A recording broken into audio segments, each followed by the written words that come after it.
Okey, kita mulakan pengajian kita pada pagi ini. Boleh saya minta mic saya kuatkan lagi sikit? Kalau boleh lah.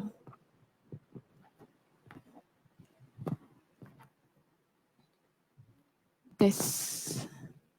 Macam pelan lah suara saya. Minta kuatkan sikit mic saya.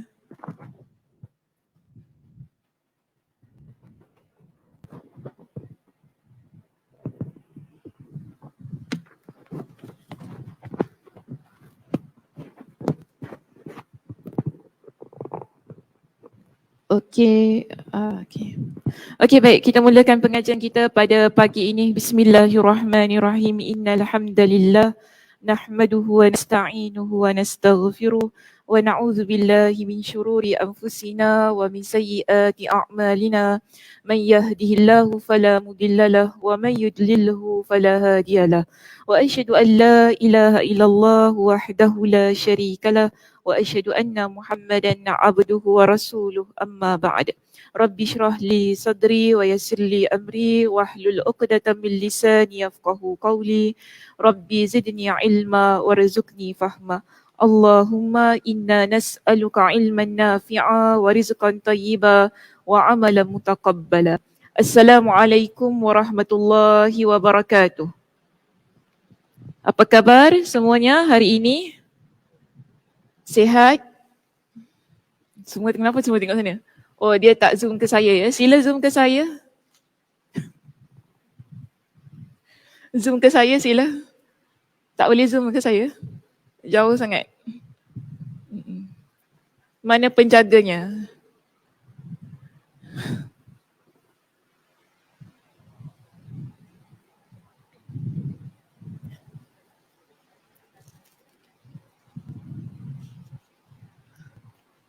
Okey, baik. Hari ini kita akan sambung perbincangan kitab kita Fawaidul Fawaid di muka surat 302. Kita akan masuk bab yang baru, topik yang baru. Kita dah masuk bab usul fiqh. Okey, kita masuk bab usul fiqh di situ. Topik yang kedua, sebab yang pertama tu sama sahaja, masuk kepada topik yang kedua, muka surat 302. Baik, topik kita pada pagi ini ialah alasan meninggalkan perintah lebih besar dosanya daripada melanggar larangan. Kita baca perenggan yang pertama di sini. Aku hendak menegaskan, aku ni maksudnya Imam Ibn Al-Qayyim yang pengarang kitab ini. Aku hendak menegaskan bahawa masalah ini merupakan masalah yang amat penting dan tidak dapat diremehkan. Mengenai alasan ihwal meninggalkan perintah lebih besar dosanya daripada melanggar larangan, ada beberapa hal. Sekarang kita ada dua perkara. Meninggalkan perintah dan melanggar larangan. Sama ke tidak saya tanya? Tak sama? Betul tak sama? Sekejap sebelum bangun. Tak sama. Kenapa tak sama? Satu ikut perintah. Lagi satu?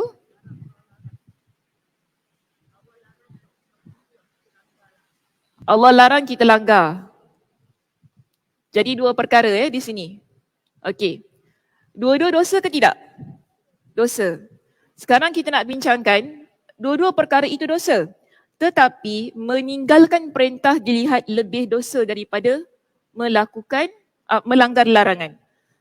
Kita tak kata maknanya boleh ke kita nak langgar larangan Allah? Bukan gitu maksudnya.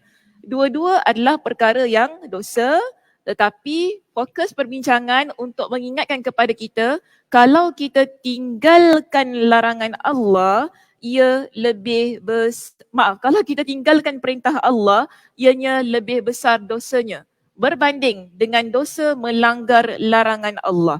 Okey, baik. Alasannya kenapa? Kenapa kita tinggalkan perintah Allah, dosanya lebih besar dari dosa melanggar larangan Allah? Baik, pertama di sini diberikan kepada kita dengan 3 sebab utama.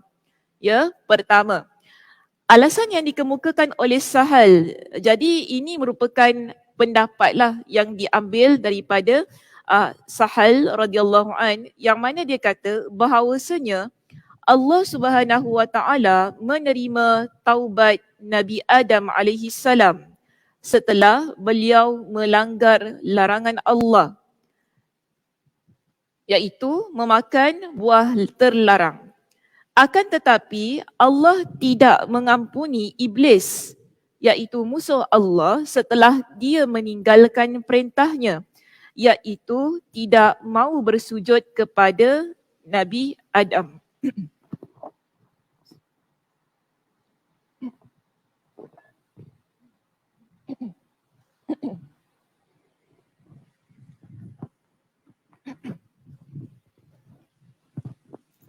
Okey, alasan yang pertama di sini disebutkan kepada kita, Nabi Adam, Allah Subhanahu wa taala larang dekat pada sebuah pohon. Kemudian Nabi Adam alaihi salam dia melanggar larangan itu, kan? Dalam Al-Quran, dan saya dah banyak kali dah jelaskan tentang kisah tersebut. Dalam Al-Quran Allah Subhanahu wa taala ceritakan bagaimana Nabi Adam alaihi salam melanggar perintah Allah melanggar larangan Allah Subhanahu wa taala itu tadi. Baik.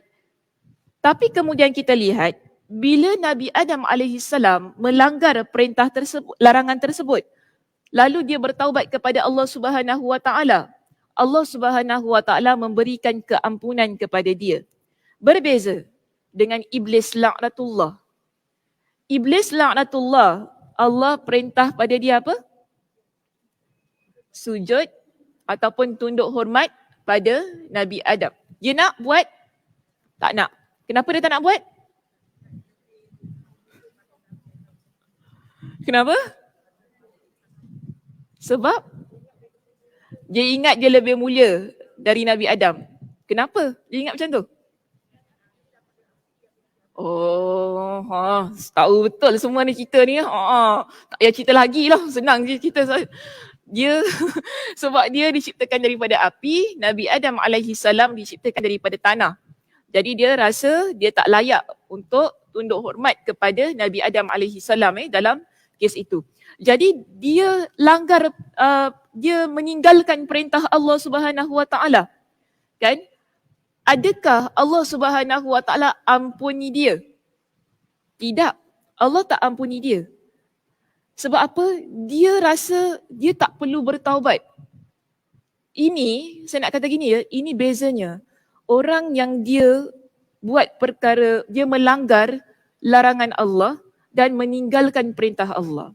Sebab kita ni kadang-kadang bila kita meninggalkan perintah Allah, ya kita ni tak sedar tau. Berbeza dengan kita melanggar larangan Allah. Langgar larangan Allah, contoh saya kata, Allah kata pada kita jangan berzina. Itu maknanya larangan, okey? Ramai orang takut benda tu. Betul tak? Ramai orang takut. Lagi, Allah kata apa? Allah larang kita, apa lagi contoh saya nak bagi Allah larang kita bunuh orang. Betul tak? Kita nampak benda tu besar kan? Kita tak buat sebab kita takut. Tapi kalau perintah ni, kita selalu ambil remeh tau. Kita lihat dia sebagai satu benda yang tak ada apa-apa. Contoh kan, kita selalu kata gini, tak solat tak masalah. Yang penting baik. Faham tak maksud saya? Tapi solat tu perintah Allah. Solat tu perintah Allah. Namun orang lihat, tak apalah, yang penting dia baik apa, tak solat tak apalah. Dia tak nampak dosa meninggalkan perintah itu sama macam mana dosa melakukan zina. Padahal dua-dua dosa tau. Maaf saya kata gini lagi, tak pakai tudung dosa. Sebab apa? Wajib hukumnya. Tapi ada orang rasa tak ada masalah. Yang penting baik. Itu perintah Allah. Itu perintah Allah. Tapi orang rasa tak ada apa-apa. Sebab itu di sini kita lihat, meninggalkan perintah itu dia lebih besar dosanya sebenarnya. Sebab apa? Kita tak nampak benda tu sebagai satu benda yang ditekankan. Perintah sahaja.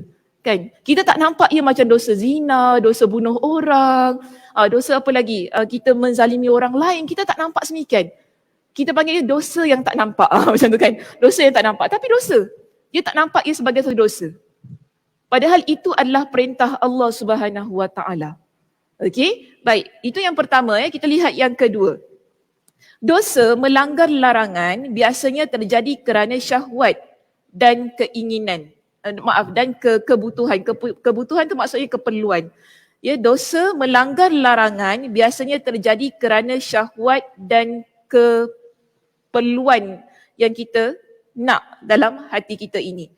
Sedangkan dosa kita meninggalkan perintah biasanya disebabkan oleh kesombongan dan keangkuhan. Kenapa tadi tak nak solat? Walaupun kita tahu perkara itu adalah perkara yang wajib. Kita menafikan perkara tersebut seolah-olah kita kata tak apalah, nantilah, belum sampai seru. Orang tu cakap kan, nantilah, belum sampai masa. Nantilah, tunggu saya bersedia. Nantilah.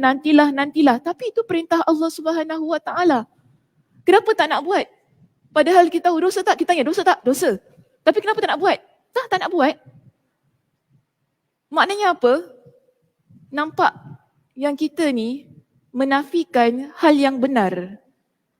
Nampak adanya kesombongan pada diri kita kerana tidak mengikut kepada perintah Allah Subhanahu Wa Taala. Ya, sebab tu tadi dia kata di sini, biasanya orang yang meninggalkan perintah ini ialah kerana dua sebab. Dia sombong, dia angkuh. Sebagaimana ada hadis yang Nabi SAW sebutkan, tidak akan masuk syurga orang yang di hatinya ada kesombongan walaupun seberat zarrah. Ini hadis riwayat Imam Muslim. Nabi SAW ada menyebutkan dalam hadis ini, la yadkhulul jannah man kana fi qalbihi mithqal dzarrah min kibr. Tidak akan masuk syurga orang yang mana ada dalam hatinya sekelumit, sedikit daripada rasa kesombongan. Ada seorang sahabat Nabi yang tanya kepada Nabi SAW, wahai Rasulullah, bagaimana jika sekiranya seseorang itu dia pakai baju yang baru, baju yang cantik, ya, ataupun dia menggunakan sepatu yang elok, kan? Adakah itu termasuk kita nak masukkan ia dalam kategori kesombongan? Jadi Nabi SAW kata apa? Tidak. Perkara kalau kita pakai baju yang elok, sepatu yang bagus, itu bukan satu bentuk kesombongan. Kerana apa? Innallaha jamil, yuhibbul jamal. Nabi berikan dengan sabda yang begitu kepada sahabat ini. Allah Subhanahu wa taala itu maha indah. Dan Allah Subhanahu wa taala cintakan keindahan. Jadi tak salah kalau kita pakai baju yang elok, baju yang cantik, yang bagus kan. Bahkan bagi saya kalau kita ada kemampuan di situ, ia adalah perkara yang dituntut. Ya, kerana ia melibatkan sosial kita dengan orang di sekitar kita. Dan kalau kita berpakaian elok ni tak sebenarnya baju yang baru ya. Tak mesti every week kena beli jubah baru ya, bukan begitu ya. Nyaya orang. Setiap minggu pergi Geylang beli baju. Alah, hai kaya orang-orang kat Geylang tu ya. Ustazah Sakinah kata kena pakai baju bagus, cantik kan. Kita kena pergi Geylang every week beli baju. Siapa kalau pergi kuliah saya kat Masjid Kasim, every week pergi Geylang, habislah. Setiap minggu je beli jubah baru kan. Bukan gitu maksudnya. Tetapi pakaiannya elok. Pakaiannya bersih, cantik, sedemikian. Nabi SAW jelaskan kepada sahabat ini. Yang nak dimaksudkan dengan kesombongan itu apa? Ya, Nabi jelaskan al-kibru, dia ada dua ciri bila kita nak lihat orang tu sombong ke tidak. Al-kibru batarul haqq wa ghamtun nas. Sombong ini apabila kita menolak kebenaran dan juga meremehkan orang lain. Menolak kebenaran, nampak yang pertama tu. Kita tahu bahawa semua kita ni wajib solat contohnya. Itu perintah Allah. Kita membenarkan, yelah betul. Betul, solat tu wajib kan? Kita benarkan. Tapi kita tak nak buat, maknanya kita menolak kebenaran kan? Nampak menolak kebenaran tu. Tapi kita tahu, betul lah benda tu betul. Cuma kita tak nak terima, sebab tu kita nak buat. Sedemikian. Dia masalah buat perkara perintah ni, jangan sampai kita kata, oh saya nak tunggu saya ni betul-betul ikhlas. Kita kalau tunggu hal itu, sampai bila pun kita takkan dapat benda tu. Kan ada orang katakan, oh saya nak pakai tudung ni betul-betul ikhlas kerana Allah Subhanahu wa taala, bukan sebab orang kata pakai tudung ni cantik dan sebagainya. Saya tak nak sebab tu. Betul lah. Kita buat apa-apa pun perkara, biar lillahi ta'ala. Kerana Allah Subhanahu wa taala. Betul, saya tak nafikan benda tu. Nak solat pun sama juga. Kita solat kerana apa? Kerana Allah Subhanahu wa taala. Tapi adakah kita nak tunggu betul-betul kita ikhlas baru kita nak solat? Kita tunggu betul-betul, kita ni orang kata sampai seru tu baru kita nak berhijab. Kita tak tahu bila seru tu akan sampai. Tiba-tiba seru lain sampai. Seru apa? Malaikat maut. Okay, jangan sampai begitu berlaku ya dalam hidup kita ni. Kita nak buat baik, kita nak buat ketaatan, buat terus. Jangan tunggu, oh nanti kena ikhlas, nanti kena itu, kena tunggu jadi baik dulu, jadi solehah dulu. Dia tak jadi. Buat saja. Dia macam ni, kita jahat ke, kita baik ke, solat tetap kena solat. Sama juga. Kan? Kita jahat ke, kita baik ke, pakai tudung kena tetap pakai tudung. Dia tak kisah. Kan? Kita tak kata, dia jahat, dia tu apa tu, dia pakai tudung tapi mulut dia macam longkang kau. Kita tak kata gitu. Itu lantak je maksudnya. Itu antara dengan Allah Subhanahu wa taala. Dia dua perkara yang berbeza. Kita jangan kata, saya nak tunggu mulut saya baik dulu Ustazah, baru saya pakai tudung. Dia tak jadi muslimah. Dia tak jadi macam tu. Saya nak tunggu saya baik dulu kan. Saya dapat hidayah, baru saya nak solat. Baru saya nak pergi umrah. Baru saya nak jadi baik. Guru pun membenarkan. Nampak ya? Saya baik tak petir. Kalau petir saya takut saya kena petir. Dengan guru pun membenarkan. Maknanya dalam kita nak melakukan perintah Allah ini, kita tak perlu tunggu kita jadi baik 100%. Kita tak perlu tunggu mulut kita betul-betul baik. Mulut kita ni seal. Yang cakap baik-baik baru kita nak buat perkara-perkara ketaatan ini. Kita tak perlu. Di sini bila Allah kata buat, settle. Macam tu. Baik ke tak baik ke tu belakang kira. Manusia sahaja yang suka judge kita macam gitu. Kan, mulut awak macam longkang, tak guna awak pakai tudung. Tak payah kita cakap macam gitu. Kita belum tentu baik walaupun kita pakai tudung. Just demikian. Ya, siapa kita nak kata mulut dia jahat ke apa? Itu masalah dia dengan Allah Subhanahu Wa Taala. Yang penting dia pakai tudung dah sudah. Kan, kita tak perlu nak kata, solat tak guna, kau solat tonggang-tonggeng tapi kau tak baik. Jangan kita gunakan ayat-ayat yang sedemikian. Kalau kita guna ayat yang begitu, maknanya hati kita yang masalah. Okey, hati kita masalah begitu. So kita nampak begini ya, satu.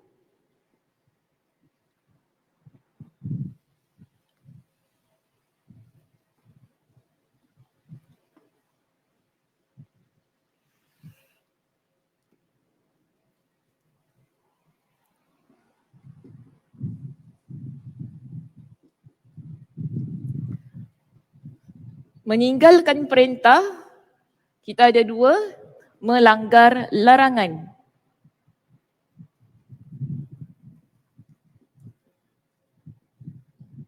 Okey, tadi saya dah jelaskan dua-dua ni dosa. Dua-dua ni dosa. Kita tak kata, maknanya melanggar larangan je dosa, meninggalkan perintah tu tak dosa. Dua-dua dosa.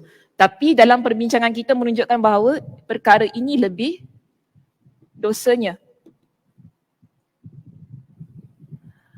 Ada 3 sebab tadi yang disebutkan kepada kita. Kerana Allah Subhanahu Wa Taala, bila Allah perintahkan kepada iblis untuk tunduk hormat ataupun sujud kepada Nabi Adam, dia dalam keadaan dia yang penuh kesombongan itu, dia tidak mahu melakukan perintah tersebut. Dan dia tidak ada rasa bersalah dan dia tidak mahu bertaubat kepada Allah. Itu biasanya ada pada orang yang meninggalkan perintah. Dia tak rasa dia buat dosa. Okey, sebab tu ia lebih dosa daripada melanggar larangan. Melanggar larangan ni biasanya dia nampak. Contoh berzina, mengumpat, kan? Kita menzalimi orang lain, mencuri, membunuh orang. Ini semua nampak melanggar larangan ni. Okey, nampak. Tapi kalau meninggalkan perintah, kita tak nampak benda tu sebagai satu dosa yang besar. Kita nampak ia macam biasa-biasa saja. Sebagaimana iblis. Iblis bila Allah perintahkan kepada dia, dia tak ada rasa nak bertaubat selepas itu. Sebab bagi dia itu hak saya. Begitu kan, itu hak saya. Suka hati saya lah nak sujud ke tak nak sujud. Itu iblis. Sebab tu di sini, dalam perbincangan ini, Imam Ibnul Qayyim Al-Jauziyah dia kata, ini kalau kita buat, iaitu meninggalkan perintah, ia lebih besar kerana iblis yang meninggalkan perintah itu Allah tak ampunkan.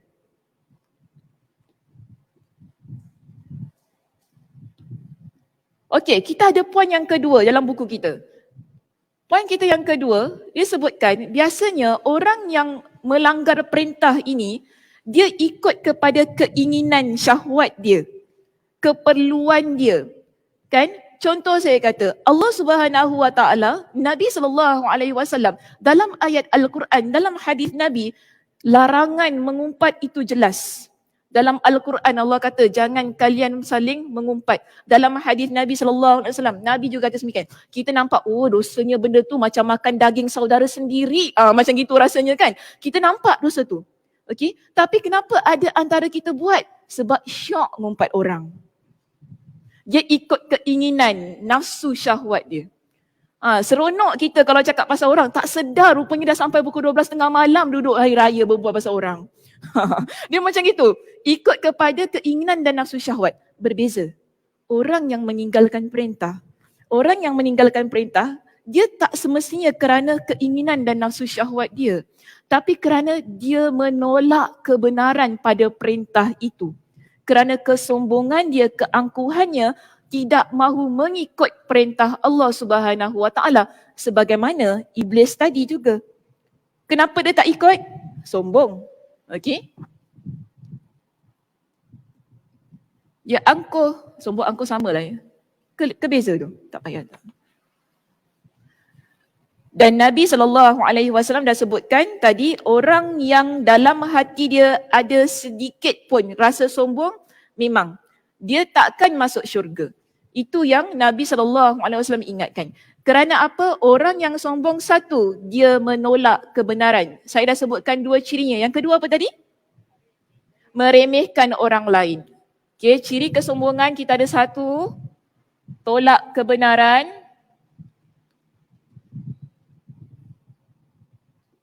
Kedua, remehkan orang lain.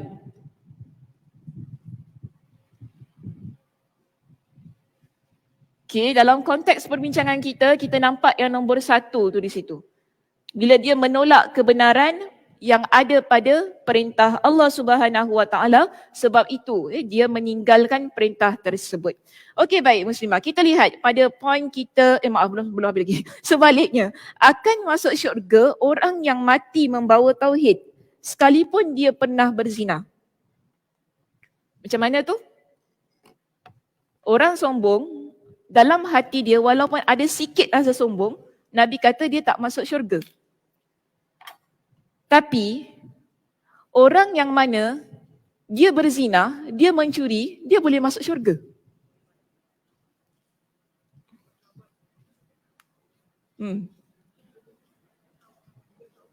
Sebab dia bertaubat. Kalau dia tak taubat,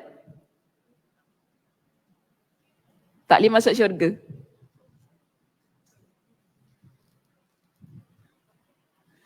Sekejap ya. Dalam hadis ini, Nabi kata begini. Sesiapa yang mati dalam bukan keadaan yang mensyirikkan Allah Subhanahu Wa Taala. Okey.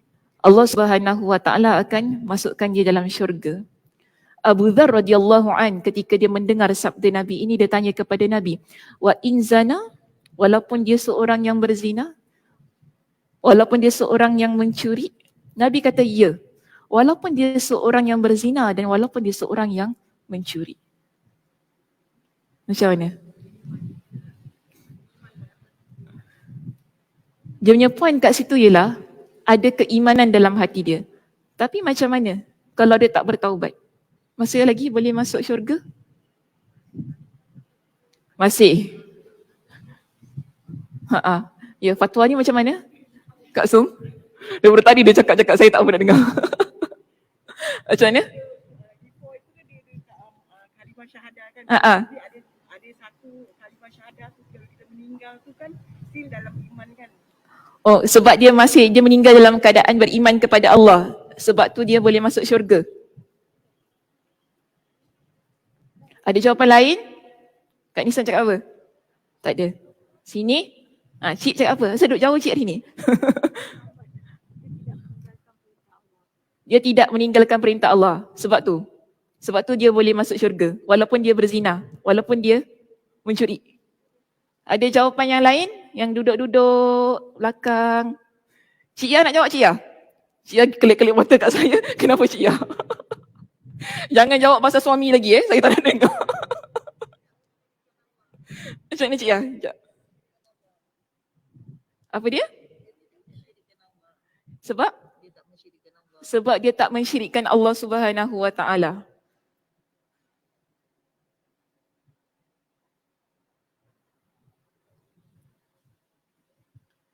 Betul lah.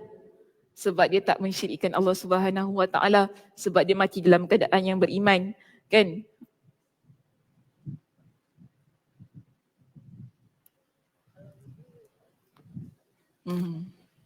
Nak cakap lagi?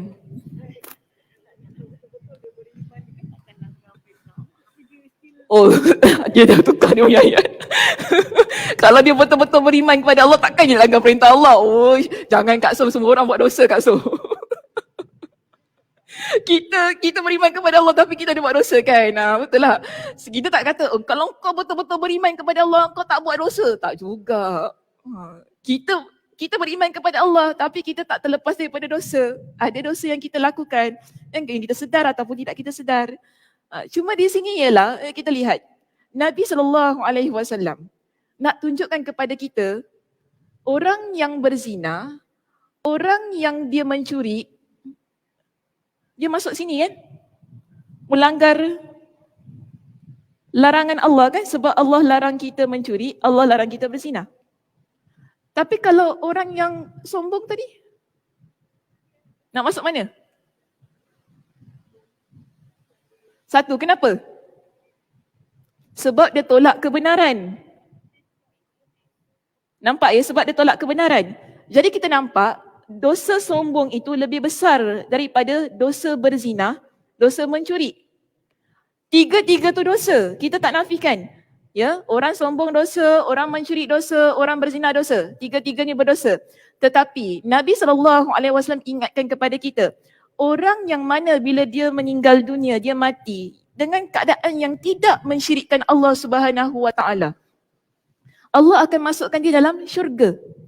Sebab dia begini, kita bila kita buat dosa ni, kalau kita tak sempat bertaubat, tapi kita masih lagi beriman kepada Allah, biasanya macam dah tahu dosa Sakinah. Selalunya, kebiasaannya dalam hadis-hadis menyebutkan, kita akan masuk neraka terlebih dahulu. Allah Subhanahu Wa Taala akan azab kita berdasarkan kepada dosa kita. Tapi akhirnya kita akan masuk syurga Allah Subhanahu Wa Taala. Itu untuk orang yang beriman kepada Allah. Tapi janganlah jadi tak apalah buat dosa je nanti akhirnya masuk syurga juga. Jangan buat macam gitulah. Akhirnya kita masuk syurga juga. Ustazah kata kita orang beriman. Yang penting beriman kau. Lepas beriman tu kau nak buat dosa lah. Nanti tetap masuk syurga. Tak, dia tak macam tu. Jangan ada satu i'tikad yang sedemikian. Ya, kita mesti, saya banyak kali pesan, kita masuk syurga, nak masuk syurga dalam keadaan yang terhormat. Indah keadaannya. Syurga pun ada pelbagai macam level. Ada juga kategori orang yang masuk pertama, orang yang masuk terakhir. Jangan jadi orang yang masuk terakhir. Orang yang masuk terakhir dalam syurga ini ialah orang yang Allah Subhanahu Wa Taala keluarkan daripada api neraka. Dia masuk syurga dalam keadaan yang merangkak. Nampak ya? Lalu ada tanda pada diri dia. Yang mana ahli syurga lain kalau nampak, oh dia pernah masuk neraka macam gitu. Ini keadilan Allah Subhanahu Wa Taala. Ada badge yang dia pakai dalam syurga tu nanti. Dia nampak orang penghuni syurga yang lain nampak dia kan? Tengok dia, oh, faham. Yang nampak tu faham lah macam gitu ayat dia. Kan, oh, faham.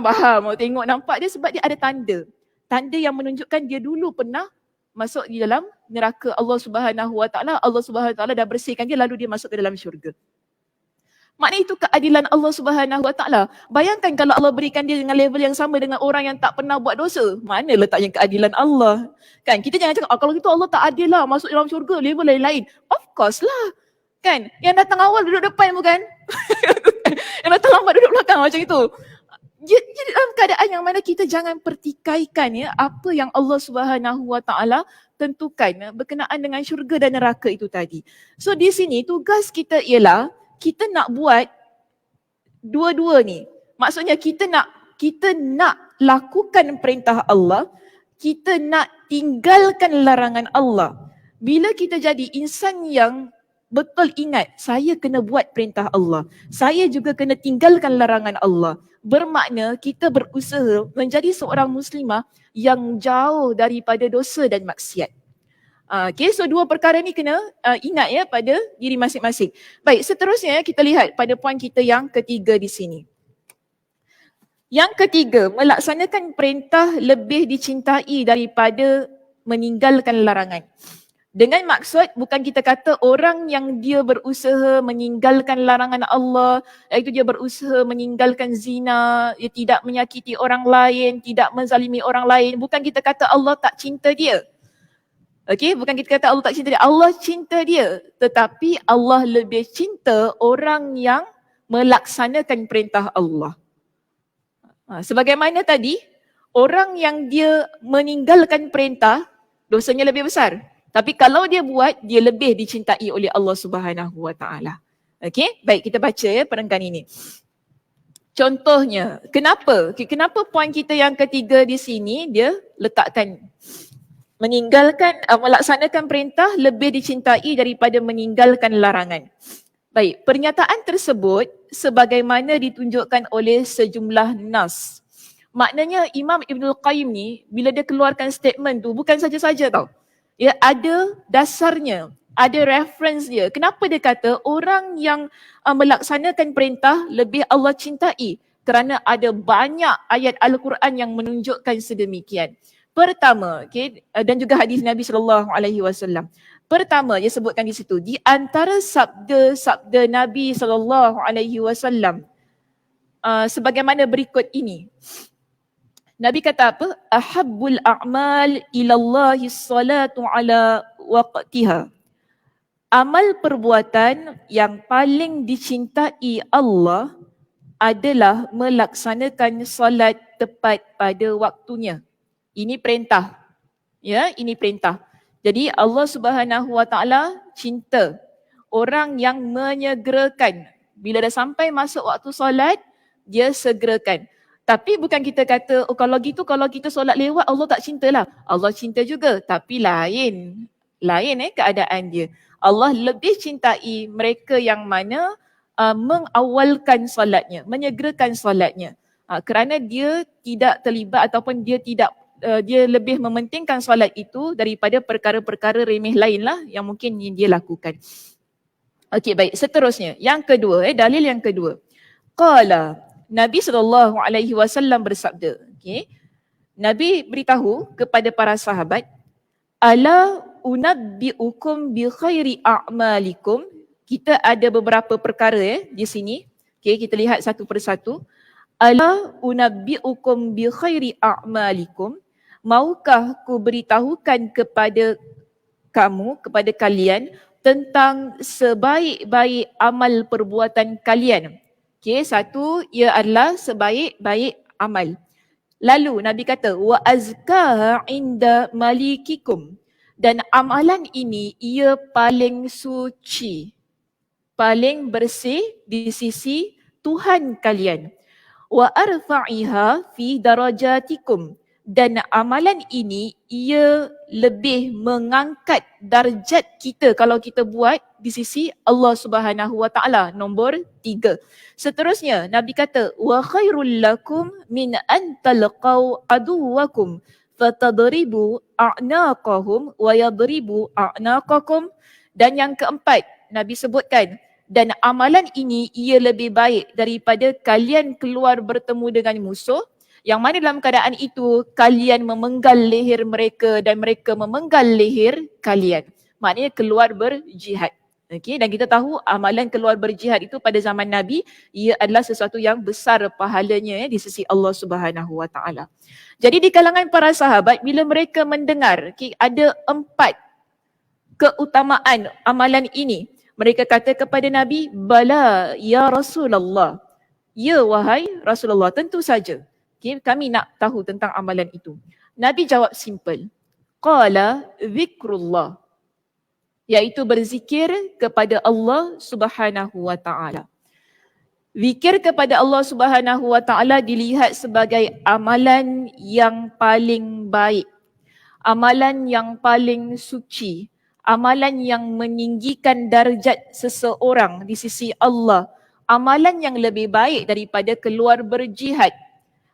Bila kita lihat amalan-amalan ini ataupun amalan zikir itu tadi, ia memiliki keutamaan yang sedemikian. Bermakna jelas, kalau Allah dah tinggikan darjat kita kerana amalan itu, bermakna Allah cinta kepada orang yang berzikir. Okey? Jadi 2 nas ini, satu tadi solat di awal waktu, kedua banyak berzikir adalah bukti menunjukkan bahawa bila Allah perintahkan kepada kita dengan solat, Allah perintahkan kepada kita dengan berzikir kepada Allah dan kita lakukan, ianya membawa kita kepada satu keadaan yang dicintai oleh Allah Subhanahu Wa Taala. Dan saya nak kuatkan nas ini dengan satu lagi hadis Nabi SAW yang diriwayatkan oleh Imam Ahmad. Talha bin Abdullah di situ dalam riwayatnya dia menceritakan, siapa yang ikut kuliah saya di Zoom Muhammadiyah, saya ada ceritakan tentang kisah ini. Talha bin Abdullah di situ, dia kata ada 3 orang di kalangan Bani Uzrah, ya, 3 orang lelaki di kalangan Bani Uzrah, dia datang bertemu dengan Nabi SAW dan memeluk agama Islam. Warna hijau nampak ke tidak? Saya tanya dulu. Yang di belakang nampak warna hijau?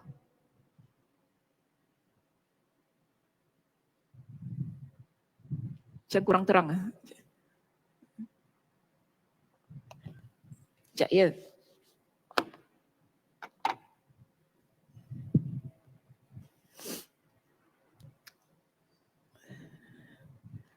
1, 2, 3.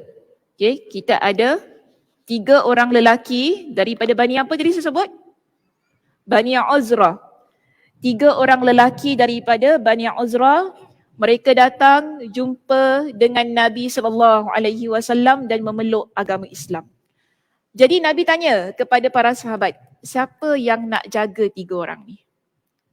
Jaga maksudnya berikan tempat perlindungan, offer makan, sebab ni di kalangan mu'allaf lah.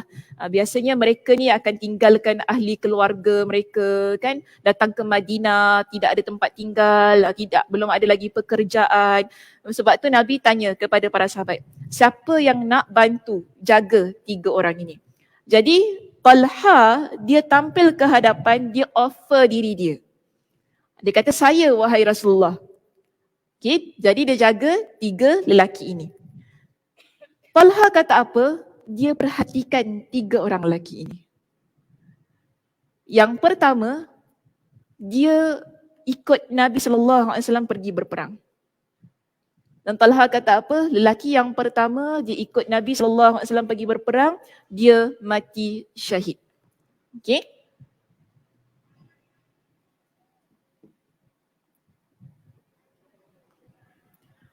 Seterusnya, datang lagi perintah yang mana untuk keluar berperang. Seterusnya, lelaki yang kedua ni pula keluar pergi berperang. Talha kata apa? Dia juga mati syahid. Tetapi lelaki yang ketiga, Talha kata dia mati di atas pembaringannya. Maksudnya mati dekat rumah. Macam mana nak cakap bahasa mati kat rumah? Mati atas katil ya. Maknanya matilah. Mati di atas katilnya. Maknanya tak keluar pergi berperang kan?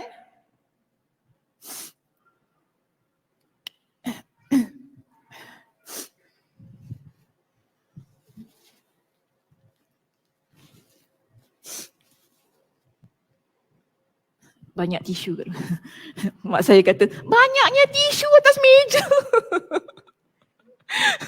Saya kalau pergi rumah mak saya kan, ingat saya. Kau ni buat bersepah rumah aku dengan tisu kau. Dah kena marah mak kita. Tisu banyak atas meja. Buat habis tisu je, datang sini habis tisu. Okey, tinggalkan mak saya tu. 1, 2, 3. Yang ketiga, lelaki ini mati di atas katilnya. Dan Talha kata, saya mimpi. Saya nampak ketiga-tiga lelaki ini di dalam syurga. Okey, dia nampak ketiga-tiga lelaki ini dalam syurga. Cuma dia kata, saya nampak lelaki yang ketiga, dia berada di barisan yang pertama. Seterusnya lelaki yang kedua tetap berada di barisan yang kedua di sini. Lelaki yang pertama tu mati syahid, dia kata berada di barisan yang terakhir. 3, 2, 1. Dia punya aturannya begitu. Jadi dia pun tersedar daripada mimpi tu kan. Dia pelik, dia hairan dan dia muskil. Kenapa yang mati di atas katil masuk syurga terlebih dahulu? Itu persoalan dia. Sepatutnya yang pertama dan yang kedua lah. Baru yang ketiga. Dah sasar dia mati syahid macam tu kan. Dah sasar yang 1, 2 ni mati syahid. Kenapa pula yang 3 ni mati di atas katil? Masuk syurga terlebih dahulu. Dia tak puas hati dia jumpa dengan Nabi SAW. Dia tanya dengan Nabi. Dia ceritakan kepada Nabi mimpi dia ni kan. Jadi Nabi kata apa? Apa yang buat engkau pelik sangat? Apa yang buat engkau muskil tentang ketiga-tiga lelaki ini? Ataupun apa yang buat kamu rasa muskil bila lelaki yang ketiga itu dia masuk syurga terlebih dahulu? Nabi kata apa? Laisa ahadun afdala indallah. Tidak ada mana orang yang dia lebih afdal di sisi Allah. Yu'ammaru fil Islam. Yang Allah Subhanahu wa ta'ala panjangkan usia dia. Tetapi kenapa dia lebih afdal daripada 1 dan 2? Litasbihihi wa takbirihi wa tahlilihi. Kerana dia adalah orang yang banyak bertasbih kepada Allah. Orang yang banyak bertakbir kepada Allah. Orang yang banyak bertahlil kepada Allah. Ini kita kata zikir kepada Allah. Sebab itu daripada hadis dalam kitab kita, Nabi kata ia adalah amalan yang paling baik. Amalan yang paling suci di sisi Tuhan kalian. Amalan yang meningkatkan darjat diri kalian. Amalan yang lebih baik daripada berjihad. Kita lihat lelaki yang ketiga, walaupun dalam keadaan dia mati di atas pembaringannya, tetapi kerana tasbihnya. Okey? Tasbih maksudnya apa? Subhanallah. Tasbih subhanallah. Kemudian takbir. Takbir apa kita panggil? Allahu Akbar. Dan seterusnya tahlil. Tahlil apa? La ilaha illallah. Zikirnya sentiasa basah di lidah itu. 3 perkara ini. Tapi kita boleh lihat maknanya bukan hanya 3 ni lah. Maknanya situ ada banyak lagi zikir-zikir yang lain yang boleh kita amalkan. Kan? Alhamdulillah. Contohnya la haula wala quwata illa billah, hasbiyallah wa ni'mal wakil. Ni semua zikir yang boleh kita amalkan. Yang nak dikatakan di sini, apabila seseorang dia melaksanakan perintah Allah. Kerana berzikir ini adalah perintah Allah Subhanahu wa taala. Allah suruh kita sentiasa basahkan lidah kita dengan zikrullah, sentiasa ingat kepada Allah Subhanahu wa taala. Jangan sampai sedetik pun hati kita, akal kita ini tinggalkan Allah. Itu perintah Allah. Dan kita lihat apa yang berlaku kepada lelaki yang ketiga ini. Masya Allah, tabarakallah. Sebagai satu bukti, orang yang dia tidak meninggalkan perintah, maknanya dia melaksanakan perintah itu, Allah angkat status dia. Allah angkat darjat dia di sisi Allah sehingga dia jadi orang yang paling Allah cintai. Namun tanpa kita menafikan, adakah yang pertama dan kedua ni Allah tak cinta? Allah tetap cinta. Buktinya apa? Masuk syurga juga kan? Masuk syurga juga. Cuma beza ranking dia tadi. Itu sebagaimana yang tadi saya jelaskan di awalnya. Syurga tu ada pelbagai macam kategori, ada pelbagai macam level. Sebab tu kita lihat pada amalan masing-masing. Bagaimana kita ni melaksanakan perintah Allah Subhanahu wa taala. Okey, baik, seterusnya. Lihat kepada perenggan yang berikutnya di situ. Wa'lamu anna khaira a'malikumus salah. Okey. Tadi kita dah cerita tentang solat di awal waktu, zikir kepada Allah, dan seterusnya ada sebuah hadis Nabi SAW yang lain. Nabi SAW bersabda, ketahuilah bahawasanya sebaik-baik amal perbuatan kalian adalah solat. Maknanya solat, zikir ni semua hal-hal yang baik lah yang perlu kita usahakan. Baik, dalam hal ini meninggalkan larangan adalah meninggalkan larangan termasuk kategori amal perbuatan. Sebagaimana kita melaksanakan perintah, meninggalkan larangan juga kita masukkan ia dalam kategori amal perbuatan. Kerana meninggalkan larangan adalah perbuatan menahan diri untuk tidak melakukan sesuatu. Oleh kerana itu, Allah mengaitkan kecintaannya dengan pelaksanaan perintahnya. Sebagaimana beberapa firman Allah Subhanahu wa taala berikut. Jika tadi yang di atas kan kita bincang tentang hadis Nabi yang tunjukkan kepada kita Allah cinta kepada orang yang melaksanakan perintah. Bila kita buka muka surat yang berikutnya 304 di situ ada banyak ayat Al-Quran yang membuktikan kepada kita sesiapa yang melaksanakan perintah Allah, Allah akan cinta kepada dia. Okey, pertama kita lihat di sini. Pada ayat yang pertama surah As-Saff ayat yang keempat. Innallaha yuhibbul ladzina yuqatiluna fi sabilihi saffa ka'annahum bunyanun marsus. Sesungguhnya Allah mencintai. Okey, boleh gariskan Allah mencintai di situ? Allah mencintai orang-orang yang berperang di jalannya, iaitu mereka yang keluar berjihad dalam barisan yang teratur. Mereka seakan-akan seperti suatu bangunan yang tersusun kukuh. Okey, tak apa, tinggalkan ayat yang keempat ini, ia berkaitan dengan jihad. nak masuk pada konteks, lebih tepat lagi, surah Ali Imran ayat 134. Wallahu yuhibbul muhsinin, dan Allah mencintai orang yang berbuat kebaikan. Nak fahamnya macam mana? Kalau kita jadi orang yang banyak buat perkara-perkara yang baik, Allah Subhanahu Wa Taala akan cintai kita. Perkara-perkara yang baik yang diperintahkan oleh Allah Subhanahu Wa Taala dan juga Nabi sallallahu alaihi wasallam. Okey, itu termasuklah hal-hal yang ada di bawah ini ya. Contoh, kita lihat di surah Al-Hujurat ayat yang ke-9.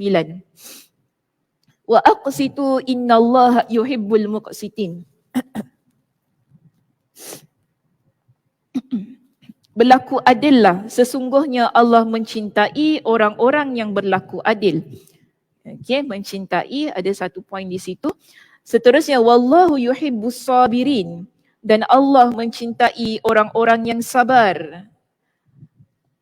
Ada tiga ciri orang yang dicintai, ada empat ciri orang yang dicintai oleh Allah Subhanahu Wa Taala pada keempat-empat ayat ini, yang mana mereka ini melaksanakan perintah Allah, iaitu keluar berjihad. Satu ya, ini ikut kepada konteks zaman Nabi sallallahu alaihi wasallam.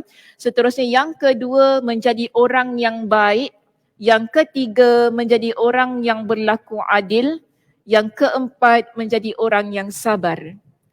Kalau kita ada keempat-empat ciri ini, insya-Allah Allah Subhanahu Wa Taala cinta kepada kita. Okey? Kenapa saya cakap insya-Allah? Bukan saya tak yakin dengan ni, bukan ni. Sebab kadang-kadang ramai orang buat baik. Cuma niatnya bagaimana. Okey, masing-masing lihat pada niat masing-masing. Ada orang buat baik tapi mungkin dia baik kat depan. Belakang Allahu a'lam. Secara zahir ni kita nampak dia melaksanakan perintah Allah kan. Baik dia, tapi dalam hati dia kita tak tahu. Bukan saya nak ajar suruh su'uzan kepada orang, tidak. Cuma itu antara dengan Allah Subhanahu Wa Taala lah. Jika niatnya baik, niatnya ikhlas kerana Allah, Allah akan cinta pada dia. Sama juga orang yang berlaku adil, orang yang sabar, apa pun perkara baik yang kita lakukan di atas muka bumi ini. Jika niatnya betul kerana Allah, bukan sebab kita nak orang kata kita baik kan. Kadang-kadang orang gitu, oh saya nak buat baik lah, ni semua orang sayang, semua orang suka kita kan, semua orang dekat dengan kita. Kalau niatnya begitu, susahlah kan kita nak kata. Adakah Allah Subhanahu Wa Taala akan cintai dia? InsyaAllah. InsyaAllah, mudah-mudahan jika mungkin selepas itu nanti dia memperbaiki niatnya kembali, Allah Subhanahu Wa Taala akan berikan kecintaannya kepada orang-orang yang memang benar melakukan sesuatu perkara kerana Allah Subhanahu Wa Taala. Baik, sedangkan berkenaan dengan pelanggaran larangan, kebanyakan ayat Al-Quran menafikan kecintaan Allah atas pelanggaran itu. Tadi kita baca Allah Subhanahu Wa Taala cinta kepada orang yang melakukan ataupun melaksanakan perintah. Sekarang kita baca ayat yang menunjukkan kepada kita Allah menafikan kecintaan. Maknanya Allah tak cinta pada orang yang melanggar perintah Allah.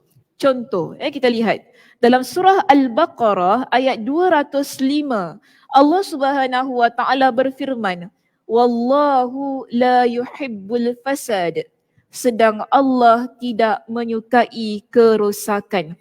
Maknanya kalau kita hidup banyak sangat buat perkara-perkara yang jahat, menzalimi orang lain, mengkhianati, kan, menyusahkan hidup orang, ni benda-benda yang merosakkan. Allah tak cinta orang yang sedemikian. Seterusnya Allah Subhanahu Wa Taala sebutkan di sini, wallahu la yuhibbu kulla mukhtalin fakhur, dan Allah tidak menyukai setiap orang yang sombong dan membanggakan diri. Sini Allah Subhanahu Wa Taala beritahu kepada kita, kalau kita jadi orang yang sombong, yang suka membangga-banggakan diri kita di hadapan orang lain, Allah tak cinta orang yang sedemikian. Begitu juga kita lihat, Allah tidak suka kepada orang yang melampaui batas. Sebagaimana yang terdapat dalam surah Al-Baqarah ayat yang ke-190, iaitu innallaha la yuhibbul mu'tadin. Okay, Allah tak suka orang yang melampaui batas. Dan kita ada surah An-Nisa ayat 148. Allah kata apa di situ? La yuhibbullahul jahra bisu'i minal qawli illa man zulim. Allah tidak menyukai perkataan buruk yang diucapkan secara terus terang kecuali oleh orang yang dizalimi. Wa kana Allahu sami'an alima, dan Allah Maha mendengar, Maha mengetahui. Okay, Allah Subhanahu Wa Taala tak suka kalau kita ni ucapkan ucapan-ucapan yang buruk. Cacian, makian, ucapan-ucapan yang menyindir contohnya, yang buat orang lain rasa rendah. Saya dah bincangkan kan hari tu, ada 3 kan yang dia tak duduk dekat dengan Nabi kerana ucapan dia kan. As-sarsarun contohnya, orang yang bercakap besar. Ni semua Allah Subhanahu Wa Taala tak suka.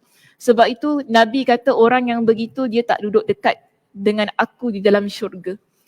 Okay, maknanya dia tak masuk dan dia akan dapat tempat yang paling buruk, orang yang begitu, kerana perkataan dan ucapan dia. Dan itu jelas disokong dalam surah An-Nisa pada ayat yang ke-148 tu tadi.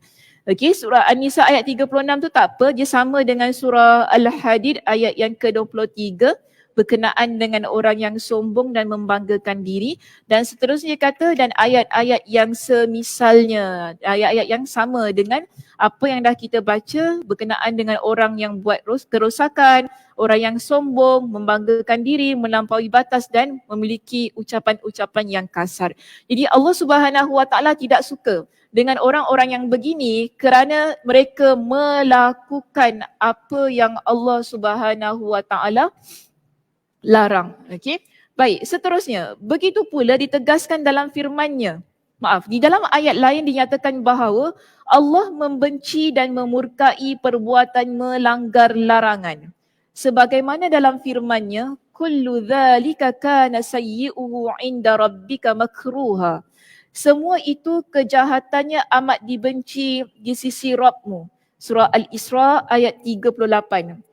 Setiap perkara yang jahat, walaupun lafaz ini umum, tapi kita faham kalau kita buat perkara yang jahat, Allah Subhanahu Wa Taala benci. Maknanya Allah Subhanahu Wa Taala tidak cintai. Begitu juga dalam surah Muhammad pada ayat yang ke-28. Allah Subhanahu Wa Taala berfirman, "Dzalika bi annahum muttaba'u ma askhatallah." Yang demikian itu adalah kerana sesungguhnya mereka mengikuti apa yang menimbulkan kemurkaan Allah. Okey, perenggan yang terakhir di situ. Kita lihat begini. Apabila hal ini telah difahami, iaitu mana yang Allah cinta, mana yang Allah murka, kita dah faham tadi menerusi hadis Nabi, menerusi ayat Al-Quran yang baru kita baca tadi kan, maka kita segera akan mengetahui bahawa mengerjakan apa yang dicintai Allah adalah tujuan utama ataupun lebih utama. Kita melaksanakan perintah Allah yang buat Allah cinta kepada kita, itu adalah lebih utama. Keadaannya lebih Allah Subhanahu Wa Taala cintai kan. Oleh kerana itulah Allah Subhanahu Wa Taala mentakdirkan apa-apa yang dibenci dan dimurkainya tidak lain agar dapat menghantarkan seseorang kepada sesuatu yang dicintai olehnya. Sebagai contoh, Imam Ibnul Qayyim berikan kepada kita di sini dengan contoh. Allah Subhanahu Wa Taala mentakdirkan kemaksiatan, kekufuran dan kefasikan agar semua ini menghantarkan hamba kepada hal-hal yang dia cintai, seperti berjihad, mengharapkan mati syahid, bertaubat, berdoa dan merendahkan hati di hadapannya. Di samping agar Allah dapat menampakkan keadilan, juga keampunan, pembalasan dan kemuliaannya. Boleh faham? Perenggan tu faham? Faham? Sikit-sikit ke macam mana? Boleh-boleh lah. Oh macam tu. Ingatkan tak nak syarah tadi. Boleh-boleh sikit-sikit lah. Boleh faham lah Ustazah. Gitu-gitu je lah. Okey macam ni.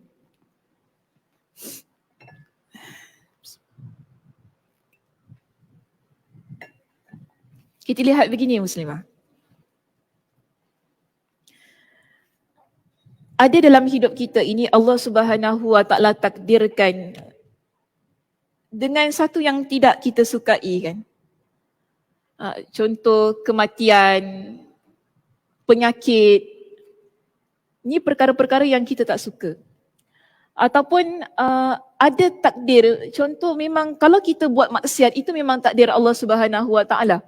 Kita buat dosa contohnya. Kita tak kata ni semua sebab kita. Betul lah kita memang pilihan kita. Tapi itu dah memang tertulisnya sedemikian.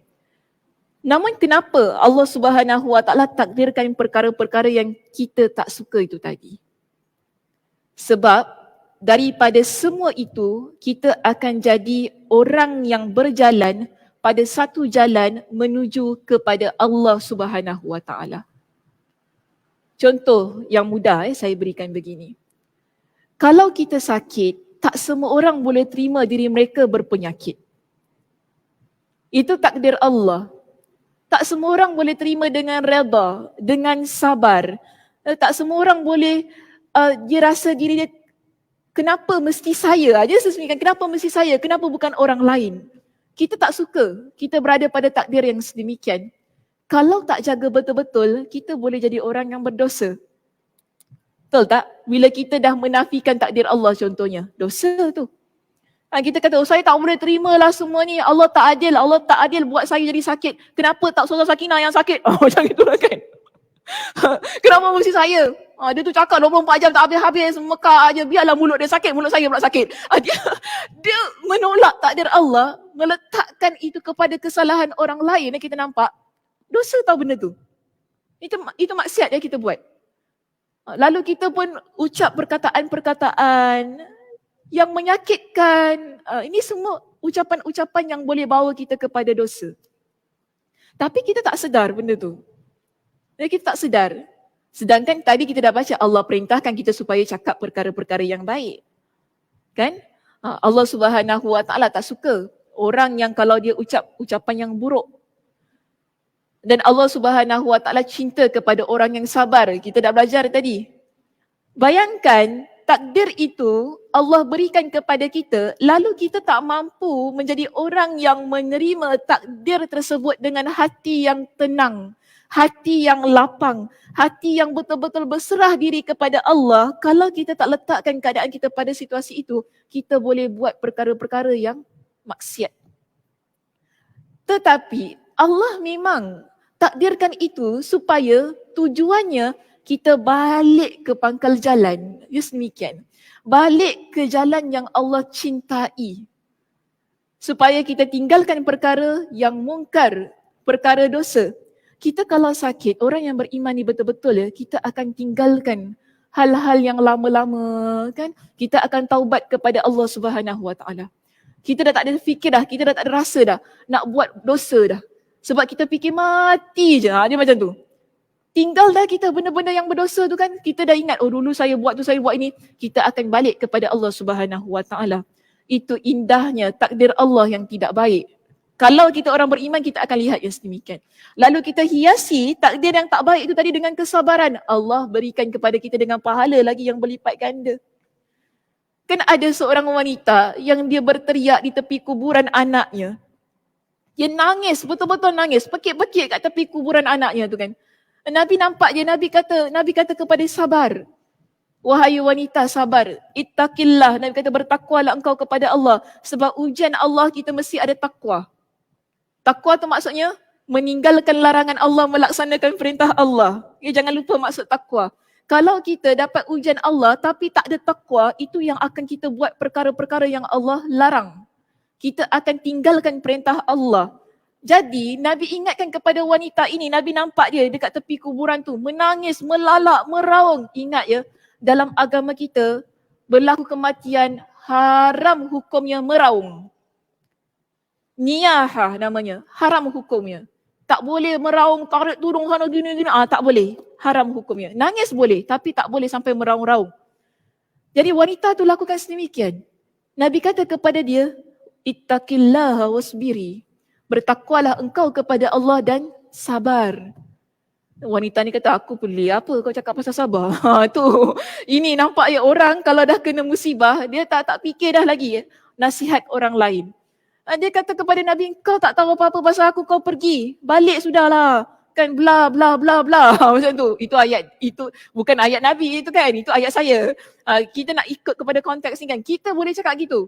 Kan orang kata, sabar nak sabar. Kau tahu apa? Bukan bapa engkau yang mati kan. Bapa aku yang mati. Kita boleh marah orang begitu. Kerana tidak sabarnya kita pada satu ujian. Kita akan ucapkan dengan ucapan yang menyakitkan orang lain. Bahkan mendatangkan dosa. Ini berlaku kepada wanita itu. Dalam keadaan yang mungkin saya rasa bila lihat kepada kes itu ataupun peristiwa dalam hadis ini, mungkin dia tak boleh nak mengawal perasaan dia kerana terlampau sedih. Jadi Nabi biarkan saja. Kan Nabi biarkan saja, Nabi baliklah. Dah orang tak nak dengar cakap kita kan, duduk lama-lama pun nanti jadi makian orang. Macam tu kan. Nanti makin teruk dia maki kita, tak apalah. Nabi balik. Seorang sahabat Nabi ni ataupun beberapa di kalangan sahabat Nabi ni nampak peristiwa itu, dia tanya kepada wanita ini, wahai wanita, adakah engkau tahu siapa tu tadi? Mereka kata kepada dia, tadi itu ialah Rasulullah. Ada orang pada zaman Nabi, mereka tak pernah nampak Nabi. Okay, cuma dengar nama Nabi, oh Muhammad, Rasulullah, tak pernah jumpa Nabi. Ada orang begitu. Macam kita kan, dulu tak ada TV, kalau sekarang nampaklah juga Presiden Halimah Yacob kat TV. Kan, so kalau jumpa Kak Gilang tak payah nak marah dia. Macam gitulah kan. Nampaklah orang kenal lah kan siapa, takkan nak marah dia. Tapi zaman dulu memang tak adalah, tak broadcast pun wajah presiden ke wajah pemimpin ke apa. Tak ada, zaman Nabi lagi lah kan, tak ada, orang tak kenal. Mereka yang datang nampak barulah kenal tu Nabi. Jadi wanita ni dia kata, oh tu Nabi, dia rasa takut kan. Macam kita kalau kita marah kita punya bos, kita rasa apa? Siap-siap esok aku kena buang kerja dah ni. Rasa macam gitu, kita takut. Dia takut tu dia pergi rumah Nabi SAW. Bila dia pergi rumah Nabi SAW, depan pintu rumah Nabi, Nabi nampak dia, Nabi kata begini, Nabi tak cakap banyak. Nabi kata, as-sabru inda sadamatil ula. Sabar itu ia berada pada hentaman yang pertama. Itu adalah sabar yang sebenar-benarnya.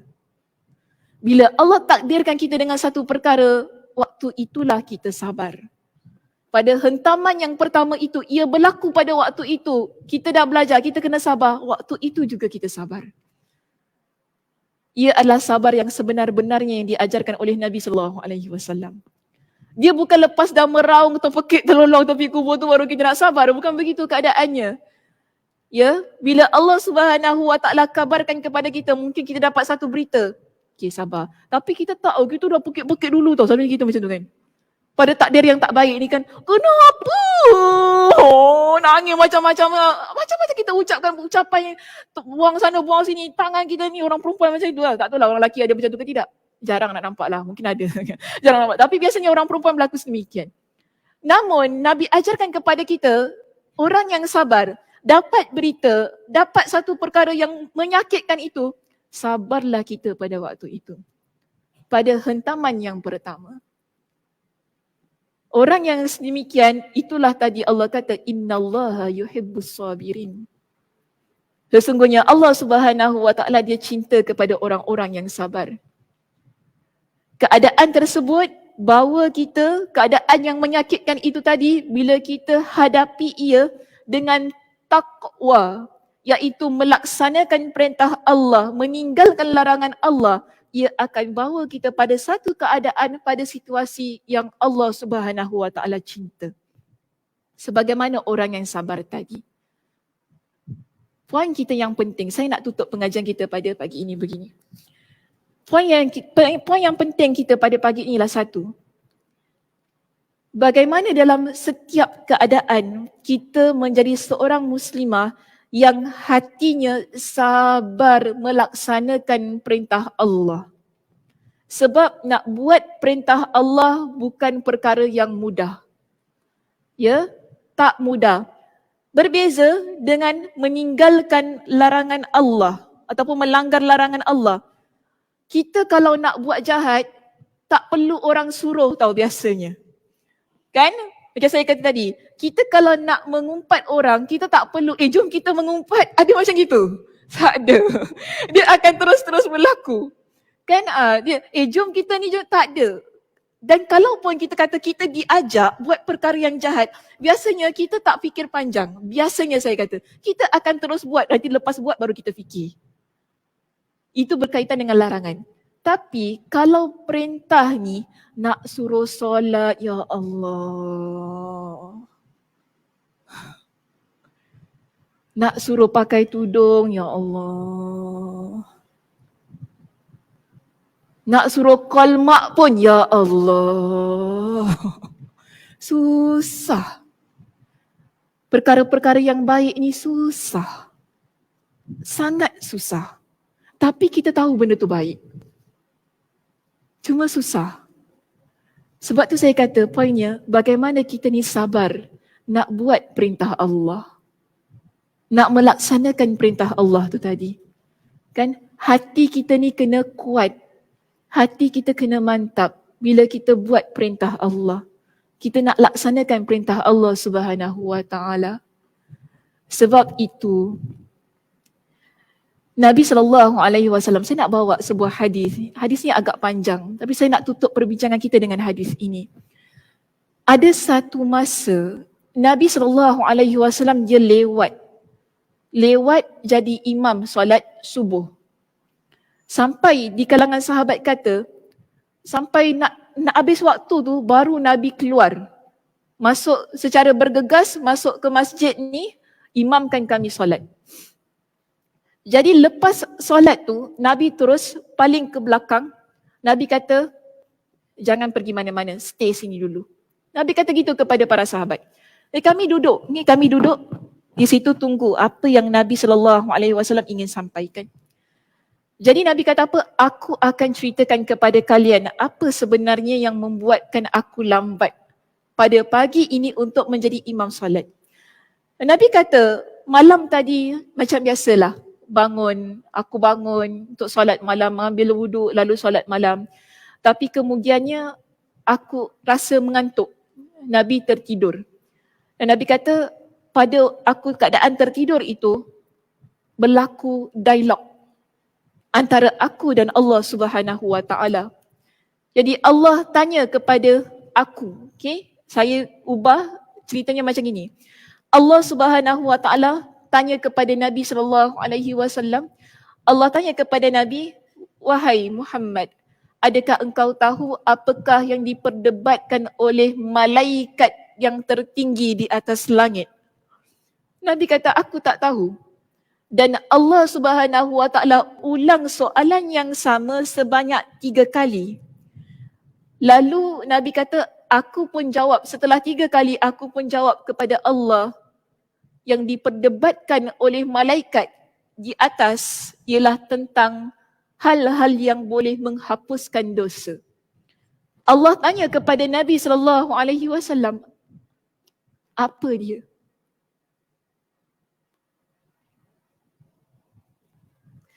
Apakah perkara yang boleh menghapuskan dosa itu? Nabi berikan dengan 3 jawapan. Pertama, orang yang dia jalan dengan langkah kakinya untuk salat berjamaah. Kedua, orang yang duduk di dalam masjid setelah dia melaksanakan salatnya. Dan yang ketiga, orang yang menyempurnakan wuduknya di saat dia rasa dia tak nak, maksudnya ada kadang-kadang kita ni malas nak sempurnakan wuduk kita ni secara penuh kan, kita ambil yang kata wajib-wajib sajalah. Tapi Nabi kata orang ini dia menyempurnakan wuduknya pada saat yang dia tak suka. Okey, 3 perkara itu. Lalu Allah tanya lagi kepada Nabi, apa lagi? Apa lagi perkara yang boleh menghapuskan dosa seseorang? Nabi kata memberi makan orang yang memerlukan. Seterusnya yang kedua ialah memberikan ucapan-ucapan yang nyaman. Itu ucapan-ucapan yang baik. Dan yang ketiga ialah kita bangun untuk solat di saat orang lain sedang tidur lena. Kita ada 6 yang disebutkan sebagai hal yang boleh menghapuskan dosa seseorang. Pertama tadi apa? Orang yang dia langkahkan kaki dia untuk solat berjemaah. Kedua, orang yang setelah dia melaksanakan solat lalu dalam masjid, dia duduk dalam masjid untuk tunggu solat yang berikutnya. Yang ketiga ialah orang yang dia menyempurnakan wuduknya di saat pada waktu-waktu yang sukar ataupun pada waktu-waktu yang dia tidak suka. Seterusnya yang keempat, memberi makan orang yang memerlukan. Yang kelima, kita mengucapkan perkataan-perkataan yang baik. Seterusnya yang keenam, bila kita bangun untuk solat malam di waktu orang lain sedang tidur lena. Di akhir hadis ini Allah Subhanahu Wa Taala ajarkan kepada Nabi dengan doa. Maknanya doa ini dari Allah. Allah kata kepada Nabi, sal, mintalah kepada Allah dengan doa kul Allahumma inni as'aluka fi'lal khairat. Ya Allah, sesungguhnya aku memohon kepada Engkau untuk buat perkara-perkara yang baik. Maknanya melaksanakan perintah Allah yang kita bincangkan tadi. Doa itu pertama Allah perintahkan kepada Nabi agar minta kepada Allah supaya buat perkara-perkara khairat. Okey, Allahumma inni as'aluka fi'lal khairat. Ya Allah, aku minta kepada Engkau agar berikan kepada aku untuk buat perkara-perkara yang baik. Seterusnya, watarkal munkarat, dan meninggalkan perkara-perkara yang mungkar. Maknanya kita nak jadi seseorang yang tinggalkan maksiat, tinggalkan dosa, tinggalkan larangan Allah. Dan yang ketiga, Allah perintahkan kepada Nabi supaya berdoa wa hubbal masakin, dan cinta kepada orang-orang yang miskin. Sekali lagi saya ulang 3 perkara di sini. Allahumma inni as'aluka fi'lal khairat wa tarkal munkarat wa hubbal masakin. Ya Allah, sesungguhnya aku meminta kepada Engkau supaya aku menjadi orang yang melakukan kebaikan-kebaikan, orang yang meninggalkan kemungkaran-kemungkaran, iaitu perbuatan-perbuatan yang jahat, perbuatan yang tidak baik. Dan yang ketiga, cinta kepada orang yang miskin. Lalu Allah Subhanahu Wa Taala ajarkan seterusnya dalam doa ini, wa antaghfirali wa tarhamani. Dan dalam doa ini Allah minta, Nabi SAW minta kepada Allah, dan Engkau ampunilah aku dan rahmatilah aku. Okay, wa antaghfirali, dan aku minta supaya Engkau ampuni aku, wa tarhamani, dan Engkau rahmati aku. Seterusnya dalam doa ini Allah Subhanahu Wa Taala ajarkan kepada Nabi, wa idza aradta fitnata qaum fatawaffani ghaira maftun. Dan jika engkau ingin letakkan satu ujian ataupun satu fitnah kepada sesebuah kaum, maka engkau matikanlah aku dalam keadaan yang tidak terkena fitnah ataupun ujian tersebut. Okey, ini doa boleh kita baca time-time COVID ni lah. Boleh baca. Sebab itu ujian yang Allah timpakan pada satu tempat, pada satu keadaan, pada satu kaum. Dan yang terakhir, cantiknya doa ini, Allah perintahkan kepada Nabi SAW, as'aluka hubbaka wa hubba man yuhibbuka wa hubba amalin yuqarribu ila hubbika. Dan aku mohon kepada engkau dengan cintamu. Daripada tadi kita bincangkan banyak ayat Al-Quran yang menunjukkan bahawa kalau buat perkara yang baik, Allah Subhanahu Wa Taala akan cinta kepada kita. Jadi cinta ini perlu dimohon. Okey, minta kepada Allah agar Allah berikan kepada kita dengan cintanya. dan juga cinta orang yang mencintaimu. Cinta orang yang mencintaimu. Kita nak supaya kita dapat mencintai orang yang sentiasa melaksanakan perintah Allah. Kita nak supaya kita dapat mencintai orang yang meninggalkan larangan Allah itu tadi. Cinta orang yang begitu, yang kalau kita duduk dengan dia, makin bertambah-tambah keimanan kita saat kita duduk dengan orang yang mencintai Allah Subhanahu Wa Taala itu tadi. Dan yang terakhir, doa yang Allah ajarkan ini kepada Nabi. Allah kata kepada Nabi sallallahu alaihi wasallam, dan juga cinta kepada amalan yang mendekatkan aku kepada cintamu. Kita nak buat amal soleh ni, amal soleh yang akan mendekatkan kita kepada Allah Subhanahu Wa Taala, yang boleh mengundang cinta Allah Subhanahu Wa Taala. Setiap kebaikan yang kita buat, kita nak ia akan datangkan cinta Allah kepada kita. Kerana insan yang dicintai oleh Allah Subhanahu Wa Taala adalah insan yang selamat hidupnya dunia dan akhirat. Kalau kita dapat cinta Allah, kita dapat cinta orang yang mencintai Allah, kita dapat buat amalan yang mendekatkan kita kepada cinta Allah, semua itu, ketiga-tiga ini akan mampu menjadikan kita orang yang melaksanakan perintah Allah dan orang yang meninggalkan larangan Allah. Jadi Nabi kata apa kepada para sahabat setelah Nabi beritahu kepada para sahabat dengan doa itu tadi? Nabi kata apa? Doa itu kalian pelajari. Maknanya kalian hafal, kalian amalkan. Doa yang Allah ajarkan kepada aku ajarkan kepada kalian. Maknanya doa itu bukan calang-calang doa. Doa yang datang dari Allah Azza wa Jal, yang Allah ajarkan kepada Nabi SAW secara langsung ya dalam mimpi ini. Allah sebutkan berlaku dialog tersebut. Dan kita nampak di sini betapa kuatnya doa itu. Kerana apa? Ianya menuntut kita ni menjadi orang yang sentiasa dekat dengan kebaikan dan jauh dari kemungkaran. Dan kita ni minta kepada Allah Subhanahu Wa Taala dengan cintanya. 3 perkara ini adalah poin penting yang kita belajar pada pagi ini. Kan? Awal tadi kita kata kita kena jadi orang yang meninggalkan larangan Allah. Kita kena jadi orang yang melaksanakan perintah Allah.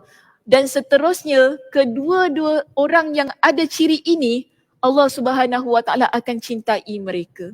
Okey, wallahu a'lam bissawab. Itu sahaja perbincangan kita untuk pagi ini. Terima kasih di atas perhatiannya. Mudah-mudahan Allah Subhanahu Wa Taala merahmati pertemuan kita dan mudah-mudahan Allah Subhanahu Wa Taala memberkati. Dan akhir sekali saya tutup dengan tasbih kafarah. Subhanakallahumma wa bihamdika asyhadu an la ilaha illa anta astaghfiruka wa atubu ilaik. Assalamualaikum warahmatullahi wabarakatuh. Mohon maaf lambat sikit habis hari ini.